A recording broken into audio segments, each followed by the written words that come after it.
Hello and welcome to episode 38 of the FPL Podcast by Fantasy Football Hub as we look ahead to Gameweek 9.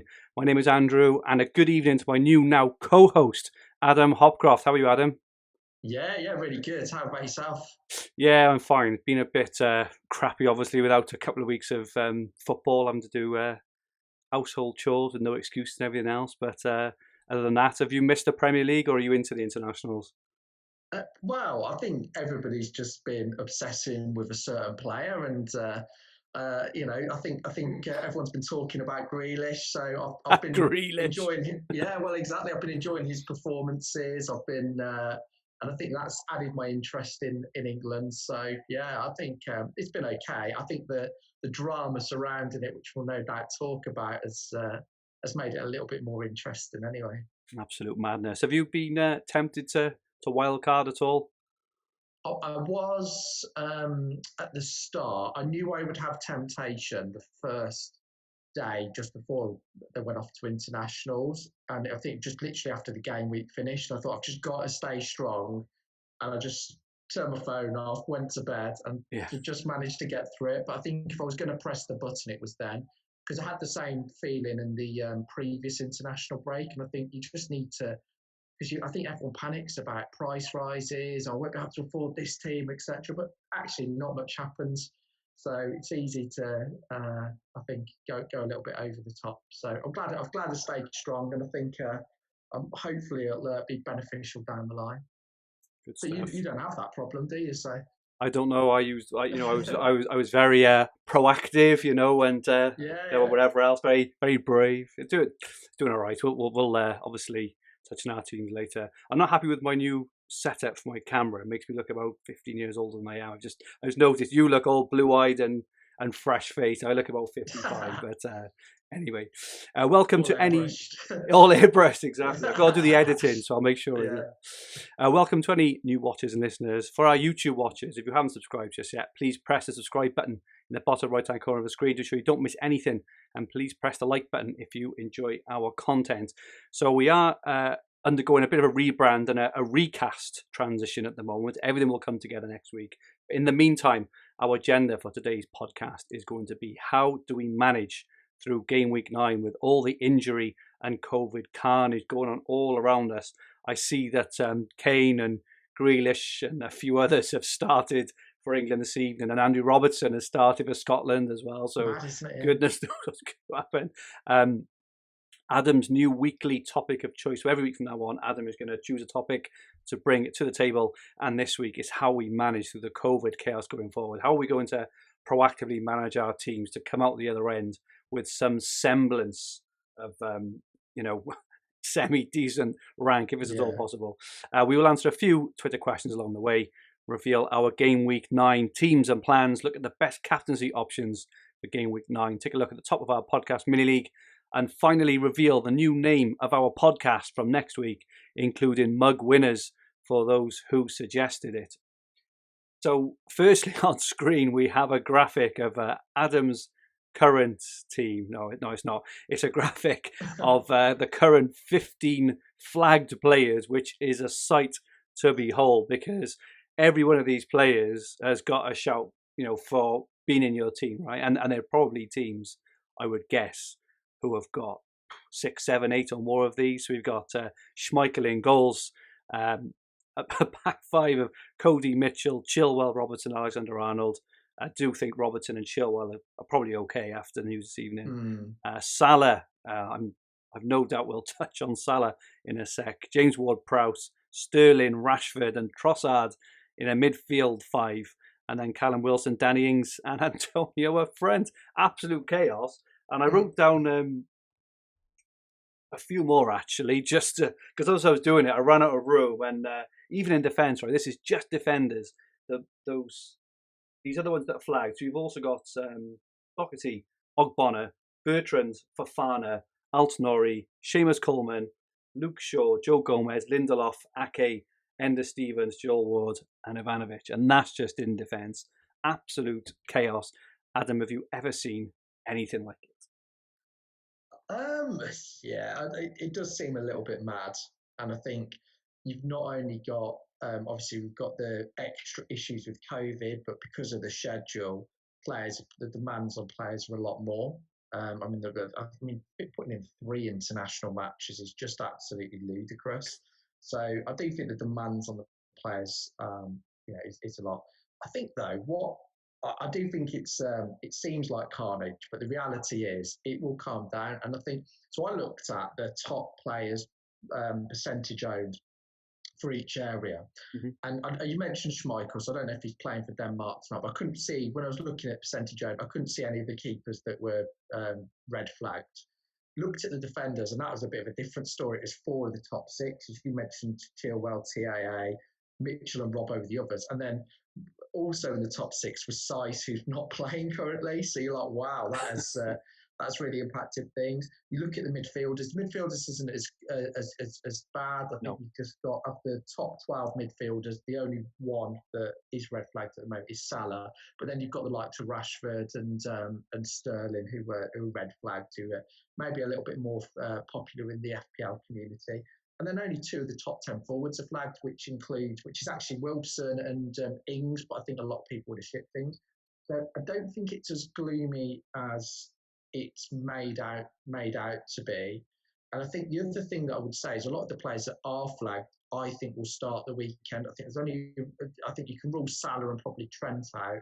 The rest of, I think the likes of Rashford, Sterling, Wilson, Robertson, Chilwell have all got a good chance of being involved. So it does happen a lot of international breaks, because you have the international injuries, as you would call them, with players dropping out.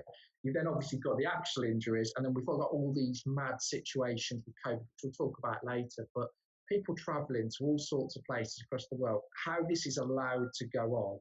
I think when it's just in the Premier League, it's controllable. They're in their local area. But to travel all across the world, and then they'll go back into their various teams, and it will no doubt will have a few further issues, and I'd expect to see infections going up in the next couple of weeks, which again makes it difficult to manage. I mean, what's your take on all of this, Fergie? I think it'll get worse. We'll mention it on a bit. I think you said you think it'll get better. I can't see how it can get better, because a lot of the players who we'd have in our FPL teams, maybe Villa or Tigers, they're not in Europe, but a lot of the other ones have got games every 3 to 4 days. And it came out this week, I think, that as of Saturday, there's 59 days of continuous football in the next 61. One of those days off will be Christmas Day. I'm not sure when the other one is, but it's absolute madness, and it's not stopping. And the squad sizes are the same. They still haven't kind of allowed the rule of having the more substitutes as well, which I think they should. I know that everyone thinks it benefits a top 6, which it probably does, but it's not about that. It's about the well-being of the players. It's about making sure that the players are available. Teams, at this rate, teams are going to have to call on youngsters and have kind of this emergency call-ups and things. And I just can't see how it can stop, because the infection rates are still not where they need to be. A lot of players are not going to have time to have there's just no rest. So the increase in muscle injuries for me will continue and will get worse. And bear in mind, we're not even in the busy period yet, right? We're not in that Christmas period where, like I say, in between, I want to say December something like the 14th, January the 16th. There's something like 6 game weeks in 4 weeks, and that doesn't include FA Cup or Carabao Cup. So I think it'll get worse. I think I agree with what you're saying long term. I'm just talking about after the internationals and all of those flags. I don't think we'll be in as grave a situation on Saturday and Sunday when we get the lineups through. I think a lot of these players that are flagged will end up playing. I think what you're saying is spot on in terms of particularly muscle injuries, particularly the amount of games coming up. What I would say though to caveat that though is I do think that there hasn't been enough rotation from some of the top teams and top managers. I think we're talking about international managers playing people too much, but if you look at it, Trent played something like 7 games in a row. the 5 substitutions doesn't help with that if you're not willing to rest players. And I think managers are moaning, but then they're not resting and giving people enough of a break. So I think they have, they equally have as much of a responsibility to rest players where needed. I think particularly the big teams, the squads are big enough to be able to do so. And if they don't, they'll get burnout and injuries. So I thought it was a bit rich of Pep after the last game to come out and say, we need more substitutes, because I believe in their last game they only made one substitute, if I'm right. did, and then after the game he said, we need 5 substitutes when they're not even using the 3. But well, Pep's actually not used many substitutes all season, no. And but I see the point in terms of the preventing the injuries, but I think the managers do need to help themselves by giving players a rest. But I think it'll be interesting over the next few weeks in terms of injuries, and hopefully we won't get as many muscle injuries. But the reality is, with the amount of football that people are playing, and we're coming into the cold season as well, it's going to happen. It's going to happen, unfortunately. So and because the games are more congested as well, it probably means that more games will be missed. So if people are playing 3 Premier League games in 7 or 8 days, all of a sudden, like a slight strain or a slight knock could mean 3 games out instead of just maybe 1 or 2. But and the same with isolation as well, isn't it? 10 days. Of course it could is. Be 3 right. games, and I think could that be. is a really, that makes a big difference. So if you've got a player out for 3 games versus 1 game, you're going to have a different approach to it. So it'll be interesting. Do you think a lot of people this weekend then, because you mentioned one team there with the amount of flags they've got. Yeah. Don't think your team looked fairly okay from when I saw it earlier, and I think it'll be all right. But do you think we'll be seeing a lot of -4s, -8s, maybe even some -12s floating around this week?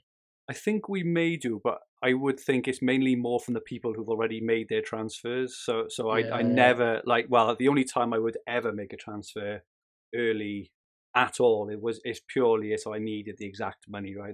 That's it. If I can do a move and I've got the exact money and nothing less, I would maybe do it then. But other than that, I would always wait. But I can see a lot of people have already taken probably either used their transfer already on a -4, for example, and would have Salah in their team, just an example. So I think we're probably two in the minority. Actually, we're very fortunate actually not to have Salah. But I think we're the only podcast that doesn't neither of the co-hosts have Salah. So I think you're right. I'm not sure that's necessary. It's a good thing now, but maybe a few weeks ago it wasn't a particularly good thing.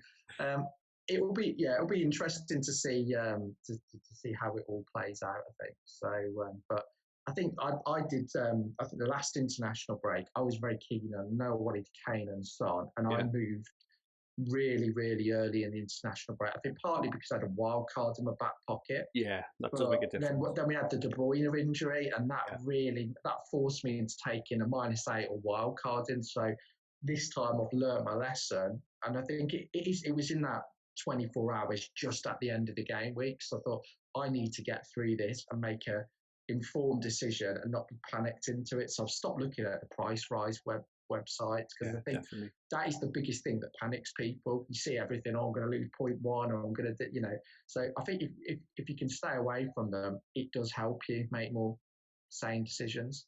I think with rises, I think the only times I think, I even looking, to be honest, right at the start of the season, because obviously, there's a lot more activity in the first 3 or 4 game weeks. And like I say, if I've got the exact money to make a change. But other than that, like now onwards, there's just no point in trying to even protect value or whatever else, because it's all about getting 11 players on the pitch. I'm sure we'll touch on this in a little bit.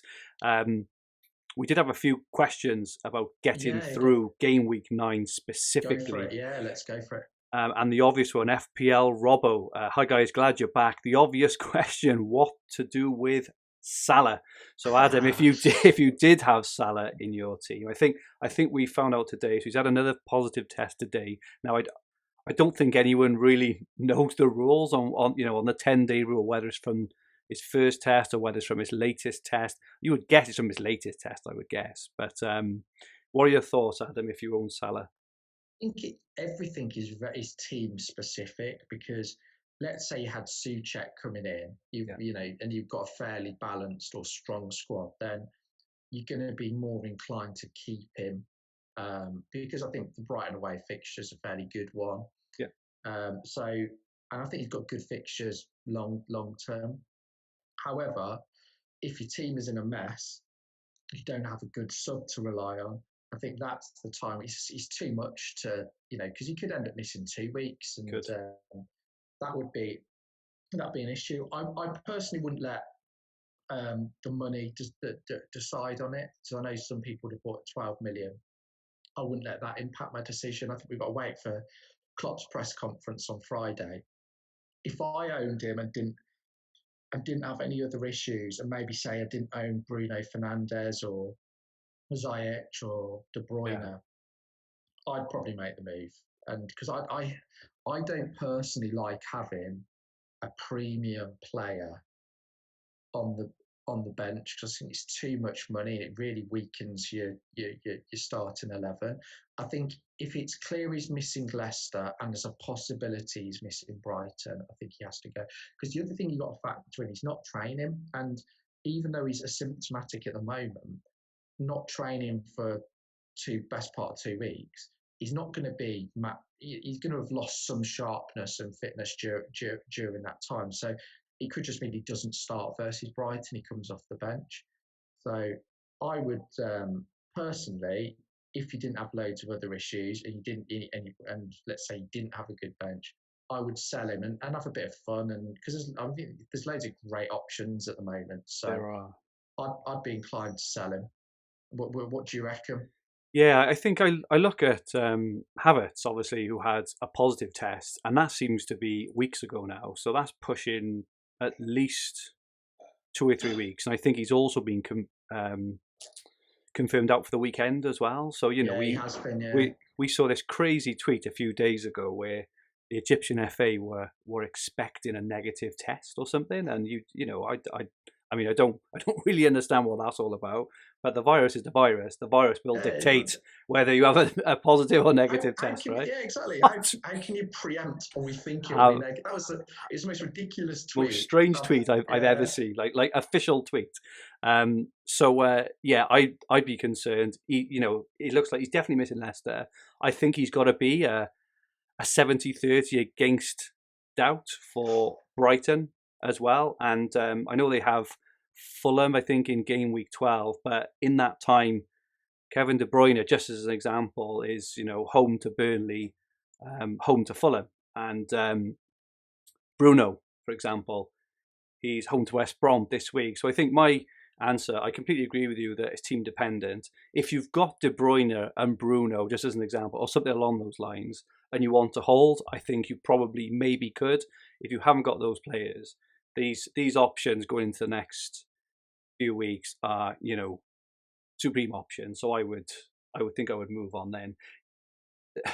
The thing is, we don't know when he's going to be back, and as you say, you can't have 12 million sat on your bench for 2, could even be 3, could even be 4 games for all we know. So I think that's kind of where I am. I also think that people with a wild card actually have got an advantage. I think you touched on it earlier. Is you can make some transfers in advance, and then when you get news later in the week, you can hit the button if it all goes kind of wrong, if that makes sense. So I do think that as well. What about if you've got a wild card? And this was nearly the situation that I was in, and I know our friend Tom from Who's Got the Assist and a few others are playing their wild card this week. Do you have Salah in there? Do you gamble on someone like Mane, Jota, and not have him in? What do you reckon there? Well, I think if I'm wild carding now, I would their teams must be pretty out of shape for them to wildcard, because you don't wildcard for 1 or 2 players, right? You wildcard to move into the team that you see yourself moving forward for the next, whatever it'll be, 6 or 8 game weeks, right? So if they're completely shifting around their team, I don't think Salah should personally be a part of that, because he's definitely missing the next game, the next 2. Maybe save yourself a move to get him in one move, just for example. So maybe you have some cash in the bank. If you're absolutely adamant on getting him back, although I think there are better options. I think there are better options in the short term. Players like already mentioned Bruno, De Bruyne, Vardy in the short term. Right, has got some really nice games. The Everton players got some really nice games as well. So I think that's I don't see the point in wild carding Salah in if going to be out personally. But if we should probably add a caveat to everything we've said. Neither of us two own Salah, so we're probably not his biggest fans in comparison to other podcasts. Just to balance that out. Well, I think he's a great player. I think this season, penalties have helped him massively. Yeah. And I think actually when you look at the XG non-penalty, he's not in the same league, well, he's not at the same level as quite a few other players. He's lagging behind a bit. However, what we didn't account for at the start of the season and was the number of penalties that we given. And he's getting I think he's had 4 this season, so half his goals have been penalties. So he's going to be an incredible player to get back. And I think actually it could be if loads of people sell now, there could be the opportunity to get back on him where he's got lower ownership. So be interesting to see how it pans out with Salah, and do most people abandon ship, or do people stay loyal? Well, I think as well. So we had a question off Rich Clark. So he says, with our benches stretched to the limit this week, is it better to prioritise getting a full side out as opposed to transferring a high tariff player, perhaps to captain in exchange for a fit, capable player in our squad? So e.g. sell Trent now over Son to Fernandes. But I think there's a kind of wider question here. I think at the moment, you've got at the moment, to me, getting a bench is probably very important. Not only for Game Week 9, because we always see surprise lineups after international break anyway. Never mind everything we've been seeing. I see for wildcards in Game Week 9, I see a wonderful opportunity to reconfigure your team around having Jota in midfield ahead of Salah. He's basically half his price. In midfield, he's going to start on the weekend, or you're kind of 95% sure. If he's got his place in the team, imagine the players you can then have in his place. You could maybe have De Bruyne, Bruno, a really good front three. You could have Chilwell, you could have Krat, you can have all these more expensive players. So for Rich's question specifically, then should we be doing kind of hygiene transfers, Adam, or just getting in our team into decent shape rather than going for those luxury moves, I suppose? Again, I suppose it depends on your appetite to risk. Different managers would do different things. I don't think you ever need the perfect team going into a game week, but for me, I think taking Trent out makes sense. He's going to get you 0 points, and depending on who you've got coming in. And the other thing that he does do is he's 7 million. So it means that you can't, if let's say hypothetically you can put that money further forward, it's just dead money, isn't it? So I think this is where hits are fine. I think for players that aren't going to play, I think Son, for me, I think keep him for a week. I don't think there's a rush to get rid of Son or Kane. Particularly, it's not as if they're out of form, really, is it? So, and I think that Man City game, where Man City are playing at the moment, I don't know if they're playing terribly, but you wouldn't be completely shocked if Spurs won that game. I think they beat them last year, and probably the balance of, City were far superior at that time. So, personally, I would prioritise. I think getting Trent out is important. The point you make on benches is critical, because what will happen is we talked about was it 60? Was it 59? And what will inevitably happen with the Champions League thrown in and other stuff as well in Europe? I think the top 6, top 7 teams in particular, everyone involved in European competition will rest and rotate players. We've got the League Cup coming up in December as well. So there will be almost certainly rotation. And the rotation may be difficult to predict. And you almost need to look at your team over a long period and just accept I will have rotation, but I've got enough players on the bench that I'm confident coming in any given game week. So I think it's, you want to make sure that you've got, at least 2 playing subs you feel confident that can get you at least a couple of points if called upon. So I think it's going to be an interesting. I'm looking forward to it though. All the games and coming up and challenges and so with no complaints on my end.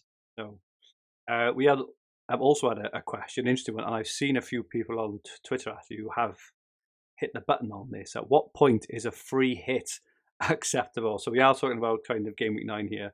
The circumstances this week are unique in that a lot of people have 2 or 3 plus flag players where you miss a week or 2, players you don't want to sell but can't be used in the short term. What do you think? Again, it depends. So if you go back to the individuals team you read at the start and all of those players end up being out, I think it's wild card or free hit territory. Absolutely, It's team by team because I think I'm looking at our teams. I think we've got a couple of flags, but I'd be happy going up to an 8-point hit if I have to. I've done it before, and I've actually had some decent green arrows from doing it. So I'm not too worried about that. I do think free hit could be used a little bit better down the line. The other thing as well that I'm always nervous the week after an internationals because you never know what players are coming back with. Little knocks, a lot of travel. Managers might decide to rest them. It's the hardest, in my opinion, and this is another reason I didn't wildcard.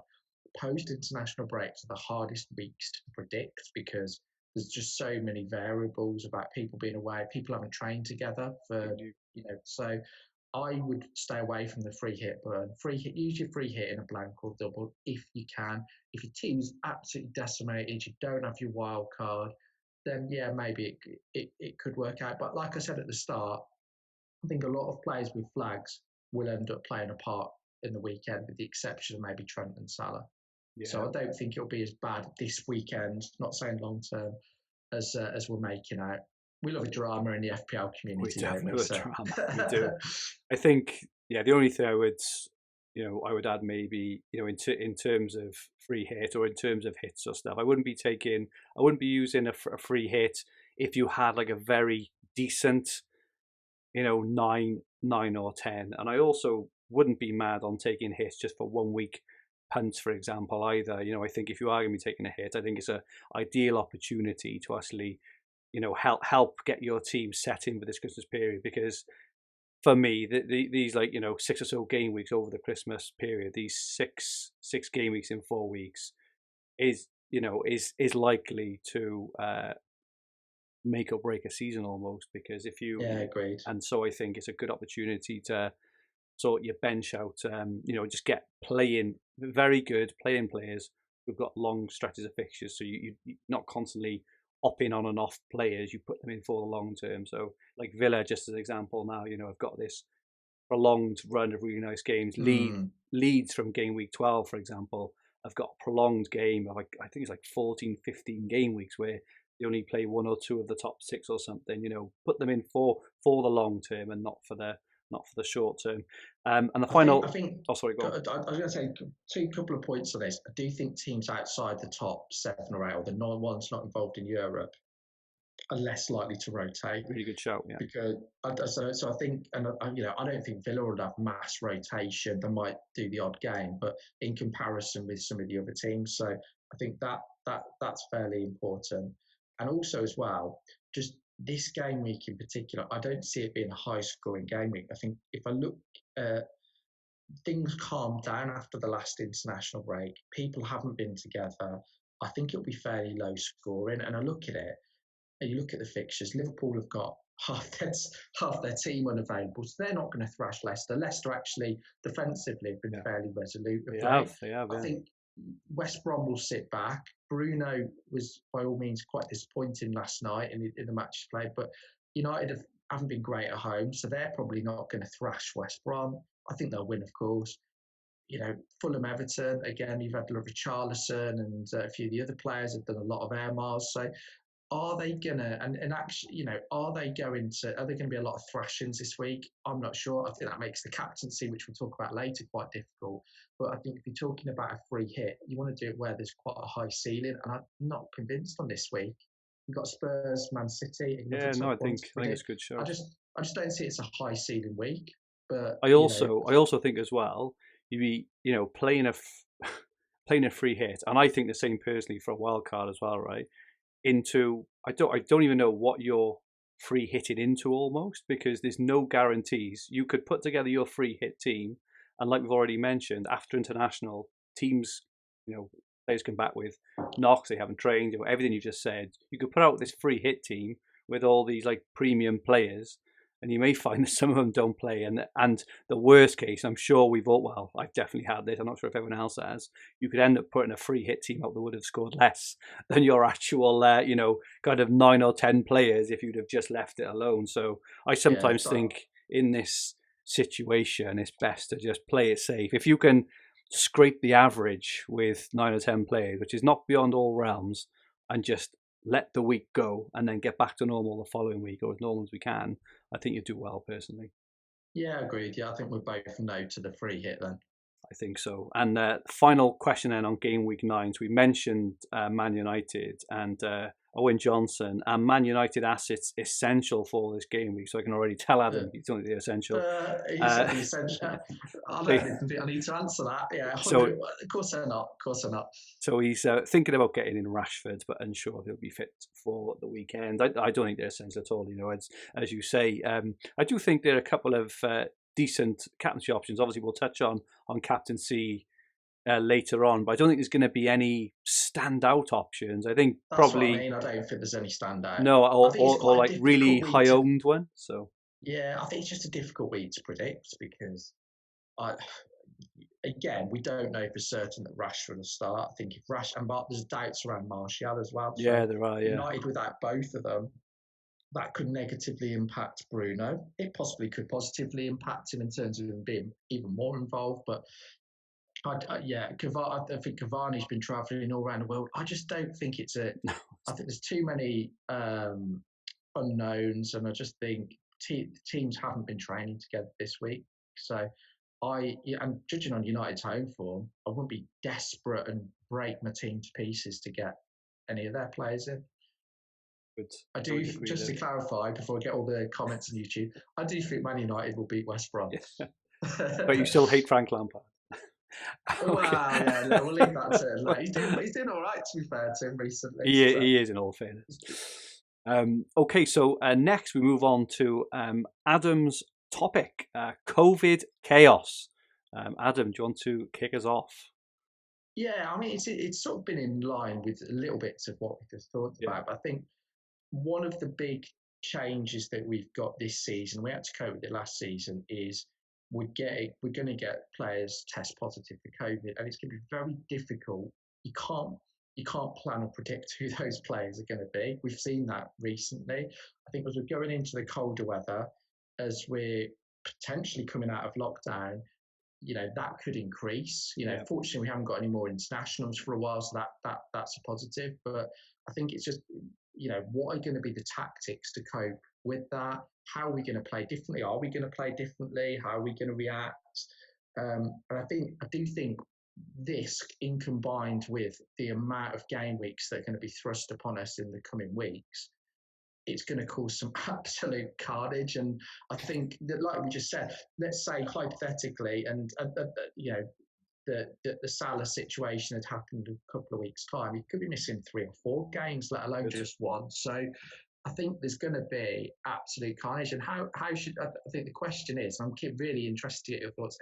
How do we react? Do we do things differently? Do we have a plan? Do we accept we can't have a plan? We're just going to have to freestyle it. So I've been looking forward to hearing your thoughts on this.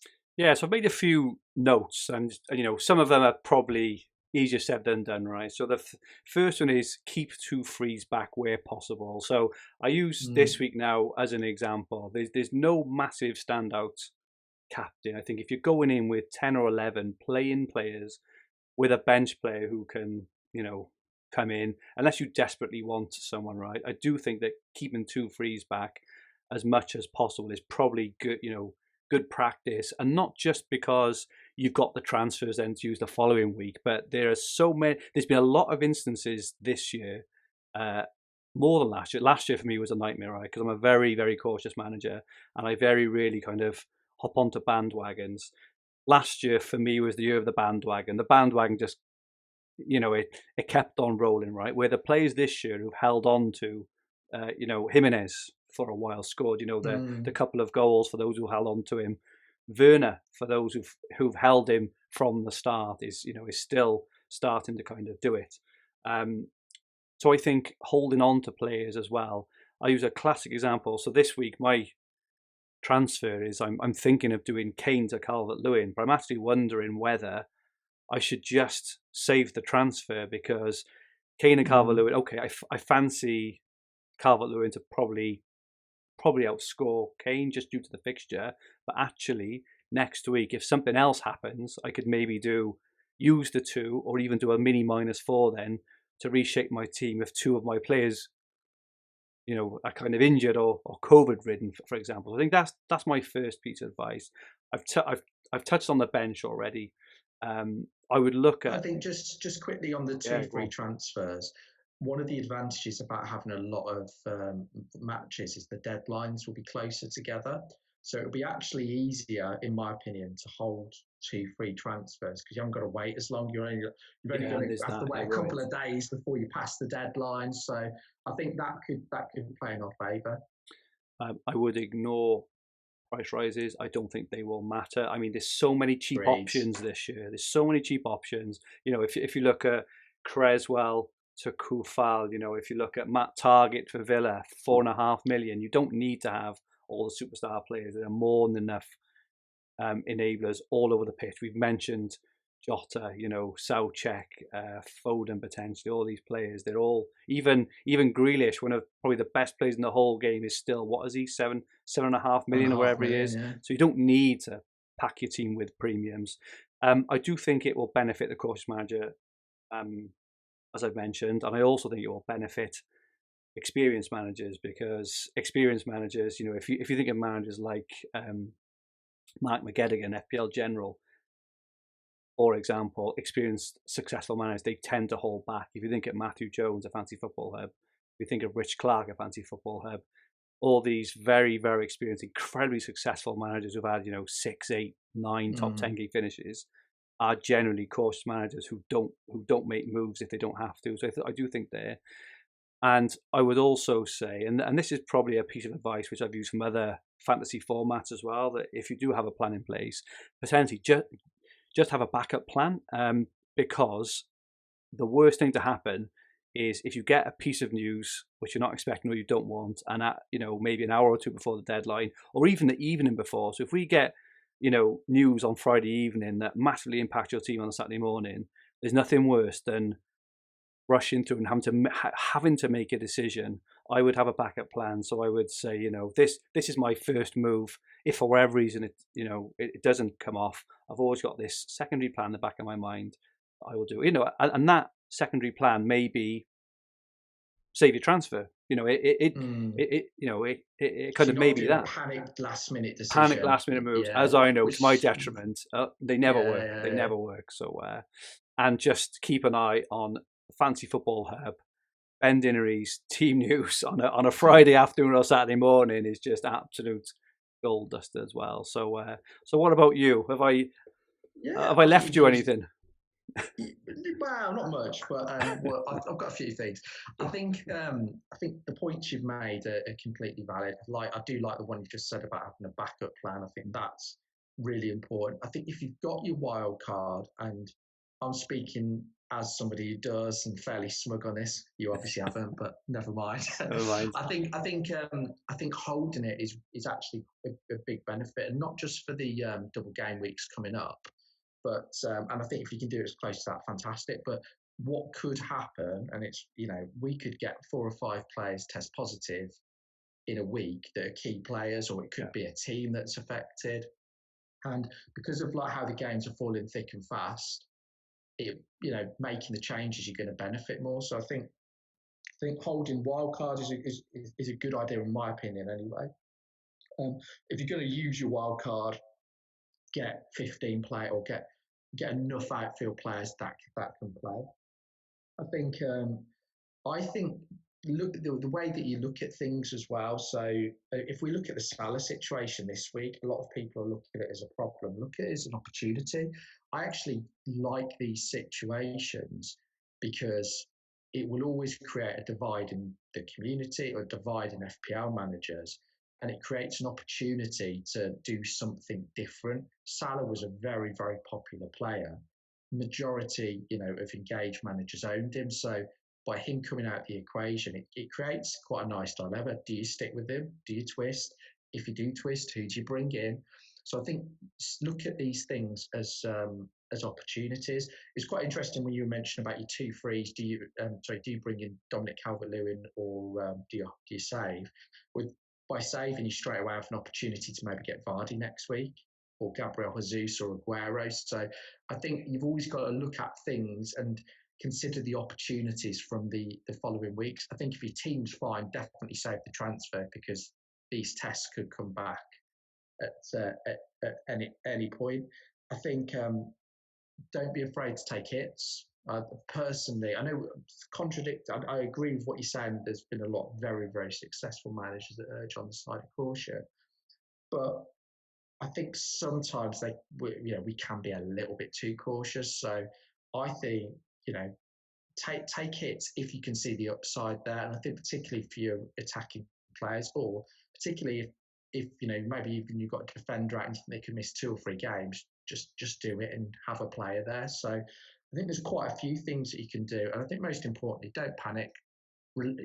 Don't make reactionary decisions. And this is one of the biggest things that happens in the FPL community. People have a bad game week.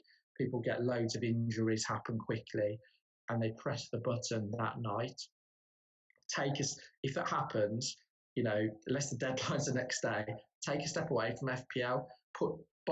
Book some time in to make to make your decision, but do it when you've got a clear head, and most importantly, when you're calm. The majority of bad decisions I've made, and I can speak from experience, I've made one this season, I feel, which are in the heat of the moment, or have been reactionary, or have been a little bit too close to when I've had a bad game week or an event has happened. You need to get rid of those biases. You need to be able to take a step back and look at things objectively. And I think that's really, really important. And because of, it's all one of the things that separates, I think the absolute best managers is that level of self-discipline. Because it is a human nature. I've had a crap game week. Salah's blanked, or Aguero's back, whoever it is, or they've got an injury. I'm taking them out. I'm taking an 8-point hit, or whatever it is. So I think you just got to back away from the game a little bit, relax, and make a decision when you're in the right frame of mind, not when you're hurting because your player's blanked, or somebody that you would have liked has got a huge haul. What was the move you made? Your rage move? I would say it was a rage. I sort of don't regret it in a way, because I wanted to bring Kane and Son in, and I was certain of it. But I actually took out Bruno when he got the points versus Newcastle, and which got a goal and 2 assists or something. And I took out Che Adams. But then, because I took a -4 so early in the international break, what happened is I had to take another -4 to get rid of De Bruyne. Whereas if I would have waited, and it only did it really for the price change, I'm thinking, I've got my wild card on, and I was tempted to wild card around the time, so I was a little bit trigger happy. But because I did it, what it meant is that what I would have done if I didn't, make those early moves, I'd have still taken a -4, but I'd have kept Bruno. I'd have still lost Che Adams. I don't think I'd ever not take Che Adams out for Kane when I have the money, but I think I would have kept Bruno, so I'd have been a little bit better off. I'd have obviously been 4 points better off, and that's been a key factor in me. I did it made that decision very quickly after the last, just before the last international break kicked off. So I think I didn't make the decision in the right frame of mind. So I can't remember you talking about it the following week on the podcast either for some reason. I'm not sure why Why would that have was, been? You you you sold Bruno before what was it, 19-point haul for a -4? I never heard that. Yeah. But do you know what? Actually, I did work out with the moves being up, which was good for captain Kane. Okay. Got good. So on paper, it wasn't a disastrous move, but the move would have been even better if I'd have waited. So I sort of got away with it a little bit. Okay. I just think on your hits, I disagree slightly on the hits. I think if you're taking hits for hygiene transfers to strengthen your squad, I think that is fair enough. I wouldn't be taking hits now to get in luxury players. I really wouldn't, because, like, as I kind of mentioned earlier, you could be taking hit to get in someone, and over this next period of 61 days, it'd be very, very rare, I think, when we'll have more than 12 players available for selection within our teams, because as one recovers, one will get off. If you're just forever taking hits and chasing the next big thing, because if you are taking hits, they're generally short-termish as well. It's generally for a captain or for a kind of luxury player. So I think if you're taking a hygiene hit as part of a bigger move, long-term move, then maybe, but I wouldn't be taking hits to get in, players just for the hell. If you're taking out fit players for another fit player, I would be a bit nervous about that. This is a little bit awkward because my moves this week. So I'm. You're taking a -16. No, just -4. Okay. As long as Rashford's fit, but I'm ditching Foden and I'm ditching Trent. I know, you love Foden, but I'm fed up. I'm fed up with him. I just don't like owning him when there's other players I'd rather own. So I'm bringing in Grealish. I'm bringing in targets, a double Villa. So what could go? What could about time anyway. What could possibly go wrong and ruin my weekend? Indeed. So, but I think with Foden, I've just realised it's partly a fun thing as well. I want to have Grealish. I want to be able to. I might end up captaining him this week as well. So we'll see. That would be interesting.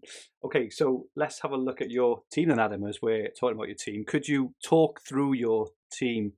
Yeah. Without laughing, if possible, and let us know your plans for the coming week. I know you think my team is terrible, but I've got more faith in it than you. I don't. Yeah, from the chat earlier, like it's literally anyway.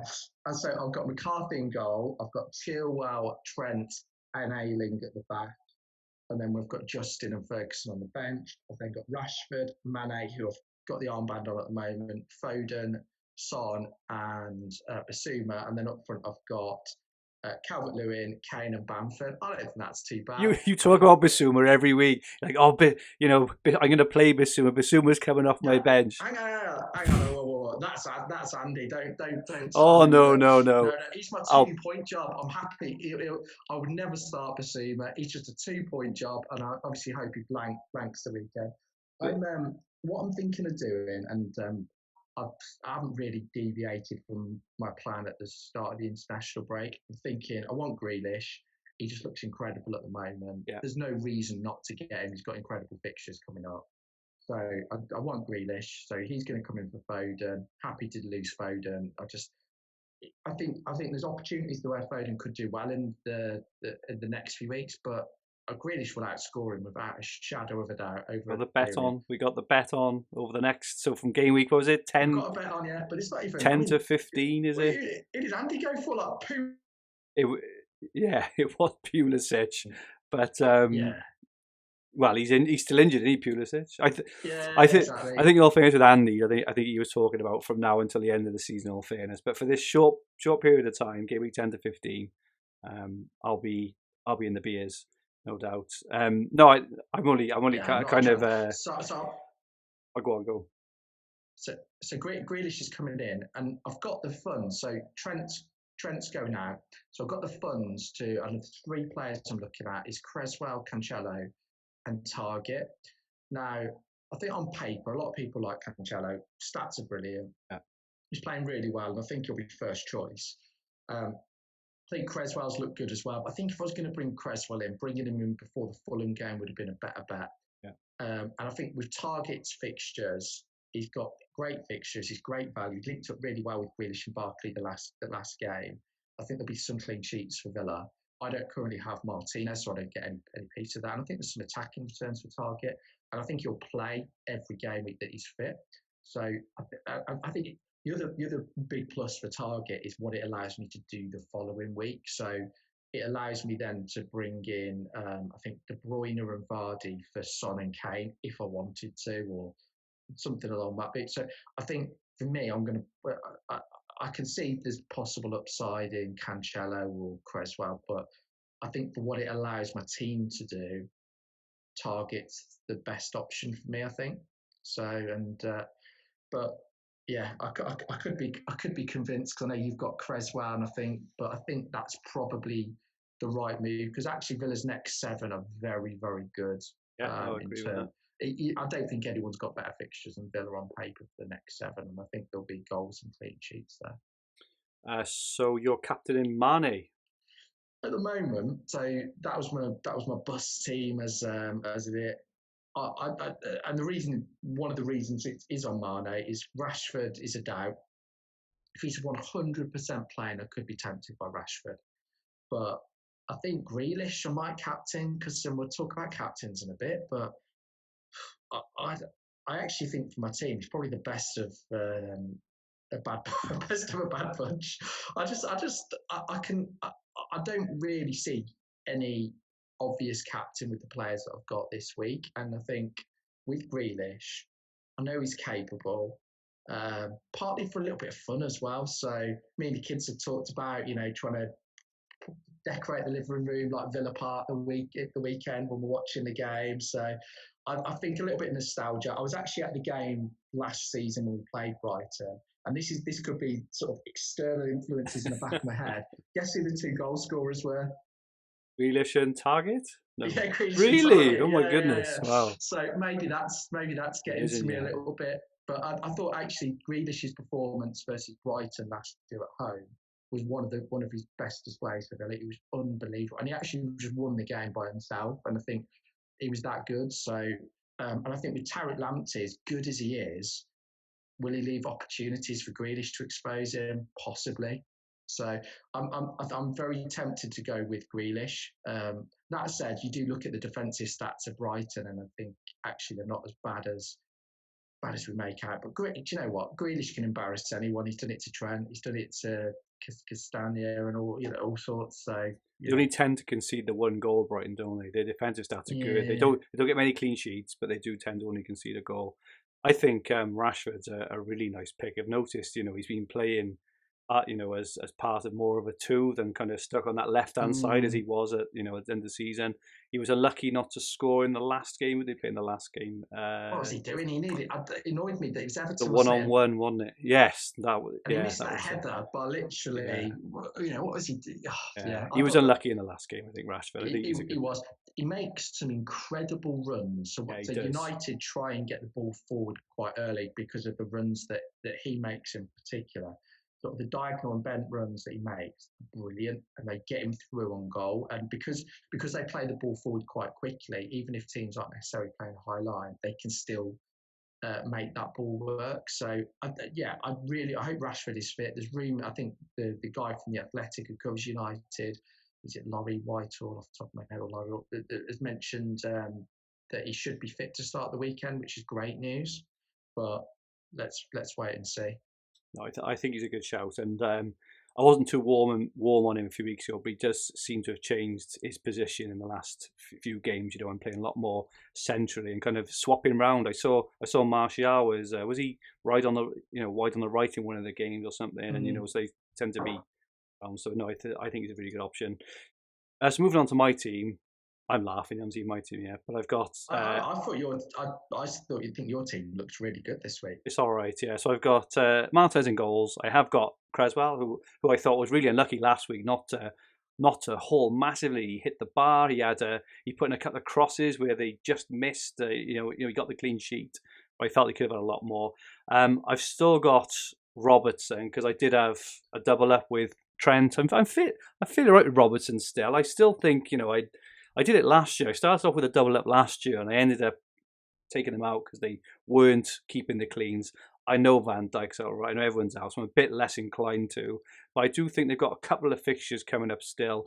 he should be on all or most free kicks and corners, which I think is, for a couple of weeks anyway. Make Robertson a better option, because if you I think it about does. it, their creativity comes from their fullbacks. If one of the fullbacks isn't playing, I think that makes Robertson an even better proposition. I think my worry is the amount of players centrally in the centre of the pitch. I agree with that. Liverpool have out. But that said, I think when Alisson plays, he makes such a big difference. And I think maybe not against Leicester. I think I fancy Leicester to give them a tough game. I think going forwards, I think Liverpool will keep clean sheets. So I think they're, the way that they set up and approach the game, I expect them to. And I think for me, Alisson is really, really key for them in doing so. I think if they didn't have Alisson, I'd actually be more worried if they didn't have Alisson and didn't have Van Dijk. I think Van Dijk's incredible, but I think they will keep some clean sheets, maybe not the same number as before, but their fixtures are good, and they're playing teams that I think they've got Brighton and Wolves and Fulham. So they play after this game. They've got 3 teams that don't really score a lot of goals. So, there could be 1 or 2 clean sheets in there. So I'd keep Robbo.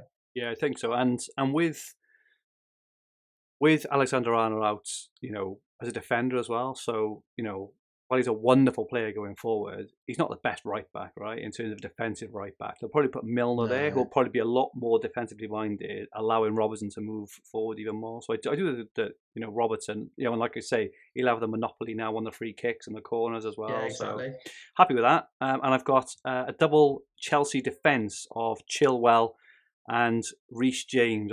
I'm still on the fence with Reece James because I've held him since my wildcard last in game week 3, and obviously he's missed a couple of games. He seems to have the spot nailed now. After this week, they don't have the best fixtures, which is why I'm tempted to move on my attacker, but I'll touch on that in a second. But for this week, happy to play the 4-3-3. I've got a midfield 3, so I've held on to Bruno, and he's repaid my loyalty at the time, which is great. I'm definitely holding on to Son. We were only talking a few weeks ago, I said rightly or wrongly, I think Son is a new Salah. I think Son at his price over the season will provide incredible value. And I know he's been quiet in his last 3, but in his last 3, they've had 3 lower teams who just camp out in defence against Tottenham, which doesn't suit Son. Their next 2, they've got Man City, Chelsea and Arsenal, who will not camp out against Spurs. They will leave room in behind. So I think Son is a good option in these next few weeks. And I'm sticking with Foden. I'm not expecting much against Spurs, but I'm holding for the next 4 or 5 after that. Have you got any money currently in the bank? Yeah, I've actually got, I think, 2.1. I think I've got a bit in the bank, actually. So you could do Foden. Well, I was going to say Foden to Grealish, Foden to Ziyech, Foden to Jota. I can't actually do Foden to Grealish. And I forgot this last week because I'm on triple Villa. I got steering goals. I can't believe it. And you can't get Ziyech in either, can you? So I can't quite. Could you get Jota in? I could get Jota. He would be. Yeah. So I think he's a better option than Foden. I think there's so many players who are better than Foden currently. Zaha. I think I could do Burke to Jota. That wouldn't be a bad upgrade, would it? Yeah, I think if you've got the money, get rid of Foden because he just. I'm not getting rid of Foden. You're mad. You tell me every week I'm not getting rid of Foden. He is going to smash it. He is going to score 30 points in the next 4 game weeks. I haven't warned you. He is. In a couple of weeks when. He is going to smash it. When he gets cam after cam, I think you look at with the players coming back. With Aguero and Jesus back, I think he's going to play. That's 2 more attackers thrown in.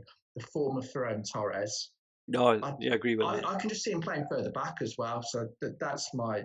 I think there are so many better options than Foden. He's possibly could get the Burnley and Fulham at home games, but I'm just not prepared to wait around because Grealish would have stacked up his 30 points by then. So. Moving on to my front line, and this is going to cause an argument because I've got Watkins, who I've held again, who I'm really happy with. But I think Watkins can match Grealish because, as we saw last week, Watkins was the one putting the ball in the net, right? And the massive thing for me with Watkins, if it looks like, and I think you've said this on Twitter, Watkins is on penalties, which for me, again, is a massive plus. So ideally, I would like Grealish and Watkins. I can't have them. I'm not taking a -4 to get rid of my substitute keeper, especially when there are so many other options, So while, if I was to kind of wildcard now or whatever else, Grealish would be in my team, absolutely no doubt. But I do think that Watkins can match him or match him from a value perspective, right? Because Grealish is 7.4, Watkins is 6. I think he can match him moving forward. So you're not going to get any arguments to me. Really rate Ollie Watkins. I've got Bamford in that slot currently, and I think Watkins will do well. I think at the start of the season and in our groups, I've said he will be in that bracket. He'll be the top scoring striker, and I think we got Grealish, Barkley setting you up. He's a good option. He's a really good option as well, because I think he's one of the few players that will get very little rotation, because if you look at his record in the Championship, hardly missed a minute or game, and there are very few players out there that seem to have that durability and fitness. He seems so. I think he's a great option, and I'm happy hopefully he does well. And then I've got Harry Kane, who I mentioned earlier, and I've got Timo Werner, who I've held on to for quite a while, who's been doing okay. So mentioned earlier, Werner happy to hold against Newcastle. They do have, I think it's Spurs next week. They do have you've got a bit of a mixed bag of games with Werner, and I do think that I like Bamford because it frees up funds. Because obviously now as we move forward, I want De Bruyne. I want a few more expensive players. So I'm tempted to downgrade Kane and Werner over the next few weeks to get in players like Bamford, Calvert-Lewin, Antonio. These kind of players, and really kind of beef up. So I've got. As I say, I've got Foden, Son and Fernandes, my other two midfielders, are Podence and Burke, who I need to get rid of. Really? So I need to bump those up. Yeah, my bench is absolutely horrific.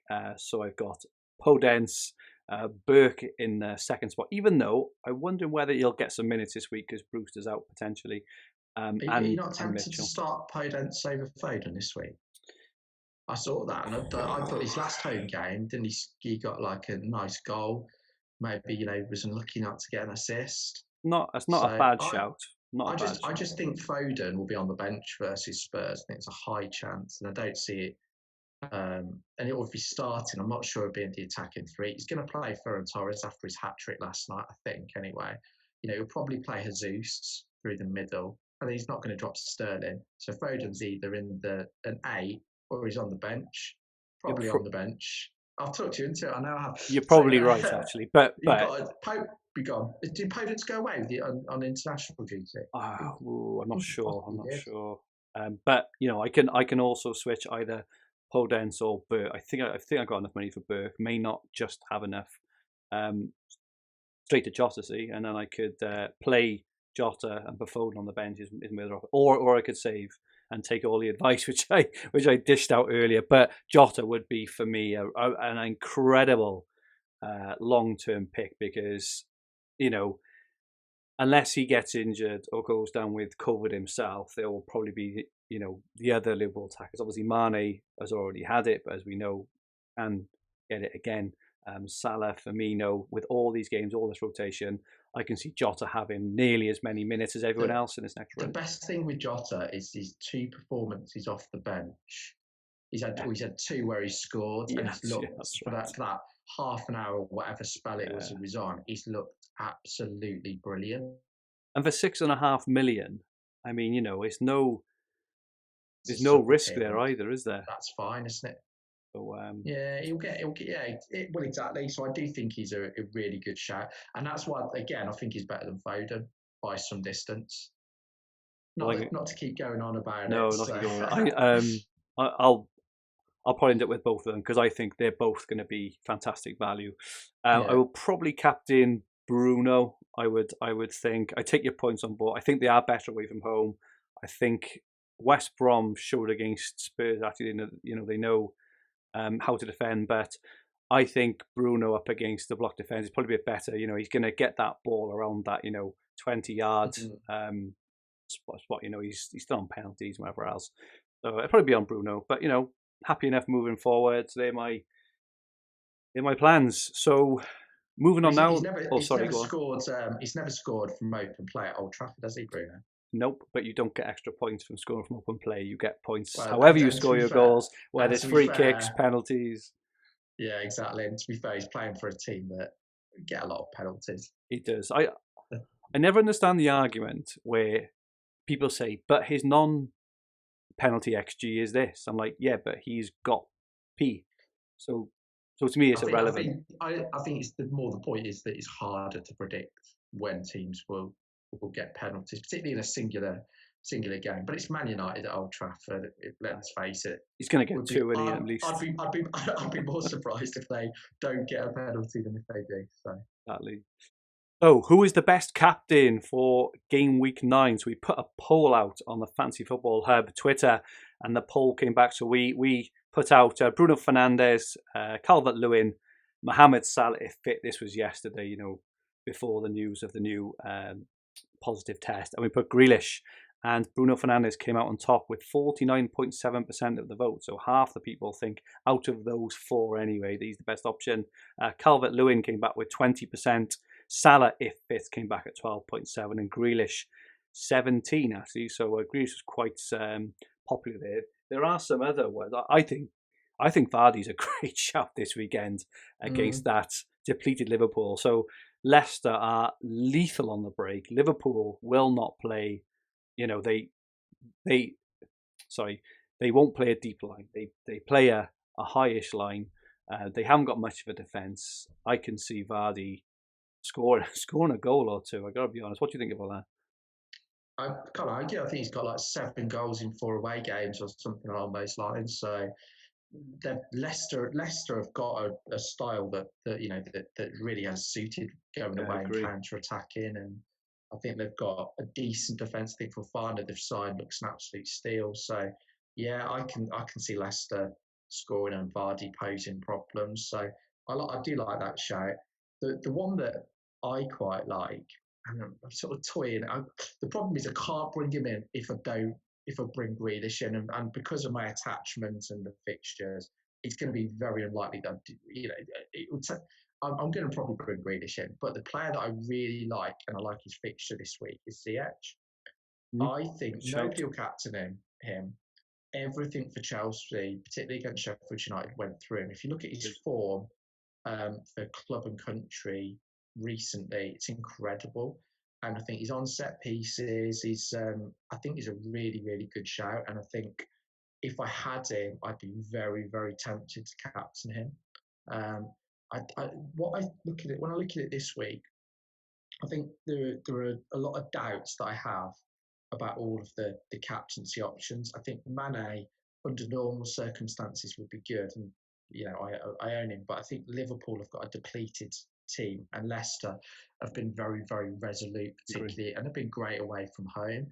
I look at Villa against Brighton, the stats that Brighton have only allowed 34 shots in the box this season. So Villa are going to have to be at their best. Do I see them putting 3 or 4 past Brighton? Probably not. Although Grealish could be involved if they scored 2. Fulham away. I think it's a good fixture. I think Everton will win. The trio the band haven't been together for a while. So will they have that momentum? Will they have that? And they could be a good outside option. And then United, I think it's the home form which concerns me, and also the injuries and what team will he put out? Will Rashford be involved? Will Martial be involved? So there's just question marks over everyone. The one that I'm confident Chelsea will beat Newcastle comfortably. And I think you've got Timo Werner. I would probably captain him if I were you. But I like Ziyech. I think he's key to everything they do. And yeah, if I could get him in easily, I would do. And I could do it, but it means going without Grealish, and I'm not sure I want to do that much longer. But heart over head there, Adam, do you think? No, not really. No, I think with Grealish's fixtures, if you look after this week, we're talking about captaincy just for this week. Yeah. If you look at a prolonged period, Ziyech is going to get more rotation than Grealish. Grealish has got the best fixtures, and I think I pointed out on a couple of pods ago about how he did in the fixtures. I said he scored against Southampton. Obviously, he's done that. He went away at Arsenal, got an assist last year. We know Brighton he did very well against Brighton last year. So I think it's more the difference with captaincy. We're looking at a specific game, and after this game, they've got Spurs, haven't they? Which that could be quite a tough one. So I would I think for this game week, if I got a complete choice of any player, I'll go Ziyech. I think I'm sticking with Bruno. I think I'm probably slightly biased because I own him, and also it's obviously been really tempting over the week, especially when United have been awful, to get rid of him. But I did have this kind of game week in mind a few game weeks ago, to try and get. I've mentioned a few times in terms of my strategy about trying to get ahead of the curve a lot, and I think actually for the first time now, I look at my team and I think. I personally think I am slightly ahead of the curve on a few players here. I'm thinking now potentially of bringing in Jota, for example, whereas everyone else, well, not everyone else, that's absolutely wrong to say, but a lot of people are scrabbling around trying to field 11, and I'm kind of making a luxury move. I think sometimes you can be so far behind the curve, you're ahead of the curve. Look with Foden, for example. He's had his, you know what I mean? He's had his time. He's had his time. At some point, he's going to come good. Is that what you're saying? I'm so far behind the curve. What, I've done the complete circle, have I? So everyone else going round, and I'm going backwards. You put up with his crapness for so long. I've still got Foden technically, but you put up with his crapness for so long. At some point, he's going to come good. So you're technically ahead of the curve. I'll be bringing in Andy Carroll and meet you next. Look, they're going to be my next moves. Thank you, Adam. Like those that had Souček, at some point he was going to score. He was. So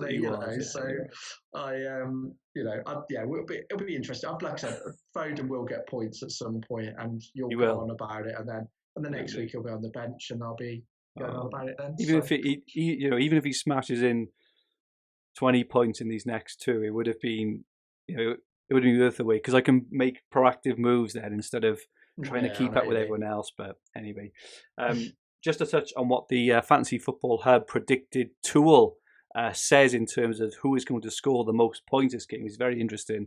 So they say Bruno Fernandes will score the most points this weekend.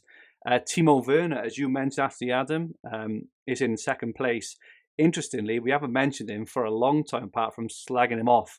But Aubameyang is in there at third because they got that really nice finish against Leeds because Leeds' defence has been horrible, haven't it? But we thought Aubameyang, I haven't seen them against Villa. They were so bad. I think they've.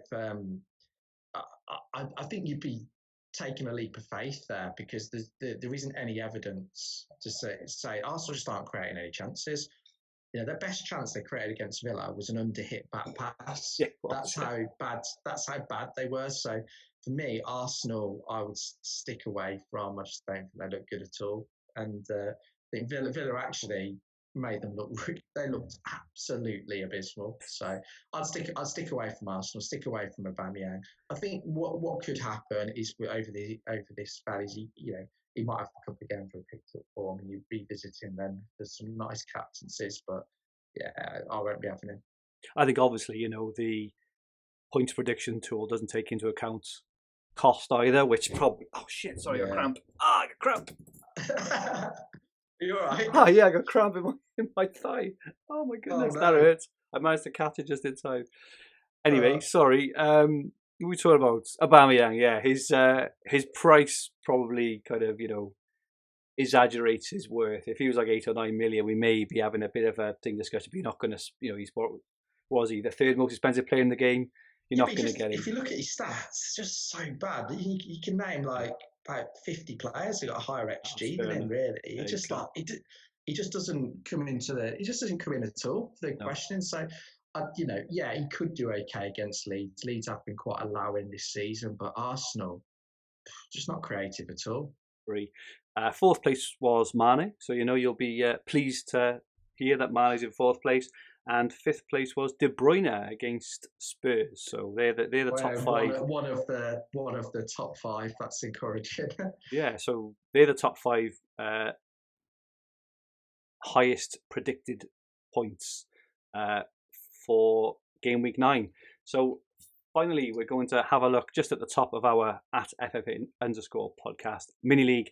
In 10th place is Dan O'Connell. 9th place, João Pesotto. 8th place, James Dayton, who's been there for a while. 7th place, Lou Banks. 6th place, Dylan Walsh. 5th place, Noor Boujalea.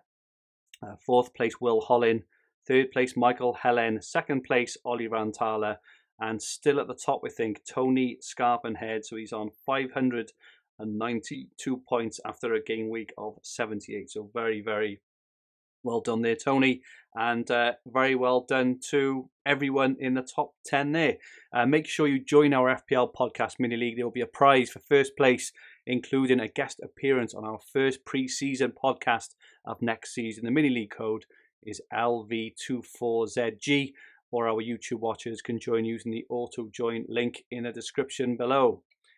And finally, we ran a competition last week to name our podcast. So thank you so much to everyone who sent us some great names. We're a bit sick of the FPL podcast. It hasn't got much kind of identity. We have settled on, we can finally reveal that the name of the new podcast will be The Green Arrow, which was suggested by Steezy on YouTube and by Snorri Anderson on Twitter. So could both of you please DM me to claim your prize, which is a Fantasy Football Hub mug, which is proudly shown on the screen on the right hand side there with our new logo on that on the left hand side. So thank you so much for everyone who joined in there. As of next week, we will have rebranded graphics, new name. We'll if anyone has got any ideas or thoughts on features, on what they would like to see and hear from the podcast moving forward, please let us know as well. The mug is brought to you in association with FPL Merch, so drop them a follow at FPL Merch for all your FPL merchandise needs. Adam, you were particularly fond of the Green Arrow, but more from it being the name of like a pub. Was that right? Was that your your thinking? I do like the name The Green Arrow. I just hope that both of us, for the sake of the pod, are coming into next week with the Green Arrow. Otherwise, might have to rebrand quite quickly. Absolutely. But no, I'm now looking forward to it. I agree with you. I think it was we definitely needed a new name. So looking forward to the rebrand there. So that will be hopefully as of next week, which we were on target for. So many thanks as usual to all our loyal watchers and listeners for their great questions and comments. We really, really do appreciate it. As you mentioned earlier, we're having a bit of a rebrand. So you've got that to look forward to. Adam, the best of luck to you this weekend. Where can people get hold of you? So you can get hold of me on Twitter, Hopcroft13. And my Twitter handle is at Fergie222. So this video recording will be on the Fantasy Football Hub YouTube channel with the podcast versions available on all major podcast platforms. If you like what you watch, please press the like button and remember to subscribe to the channel at the bottom right hand corner of the screen. If you enjoyed your listen, please rate the podcast and leave a comment. From now on, we will be also breaking the main podcast up into mini videos with our team reveals, best captaincy option for that as well, which should be good. So they will all be coming on YouTube in the next day or so, and we'll do that every week from now on too. Our handles on Twitter, Instagram and TikTok are at FFH_HQ, and our podcast Twitter handle is at FFH_podcast, which we will probably rename next week after we get it done.